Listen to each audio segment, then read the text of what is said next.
tentang temennya bekerja mengenal betul mau kenal temennya bekerja mengenal mundrao betul ada temennya bekerja jalan sekarang si Jan Panano tentang Sabrinhar si Jan Van Hamdi Juli Bang Misal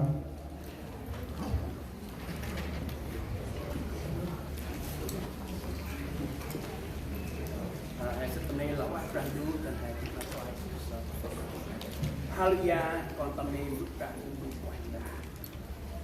tamangai hen ma ngin ko wanda ai mà do mày ăn con mày giết cái chụp chết cái tôi cái mà tao cho ai hiện tập cái ô hoành ra tao mang ai từ cái nấu đọc văn hiện từ cái nấu em mà vô cái một trạm du họ cho chỉ còn lại khách xin căng cái mà tao cho hiện từ chim còn lại ô hoành ra tao mang rong hô một trạm du là hiện sắp nằm hơn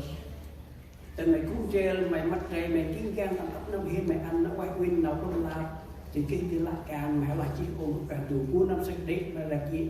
cuối năm sách ức mà đi ức tầm ấp năm một cái nào bút là nào chập cuối năm nhớ thì mà nào mà sắp tường ôm mạnh ra là hình cái đấy chập đưa nhớ mà mày rất sức mà mày mà đưa bà ăn chim hình ôm mạnh ra một tí chỉ mất con thì tách mày ôm mạnh ra là chỉ tầm cô tầm càng nghĩ rằng tu mày vậy mà hợp tệ tu na hiện các mày rồi vậy tại ô quanh ra bước ra du còn treo ra tầm bàn thì bước ra du mày trong tầm cá quay mày vậy mà lư kia tầm nghĩ ra du của nó ta sau đó ô quanh ra lòng đừng ác của mày lòng vượt hơn tầm năm ác lên quay lên tầm bàn lại ô quanh ra là còn dùng năm bữa sớm treo ra tầm bàn thì bước ra du còn tao mỏi Jesus Amen.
Di luar perulang, bukan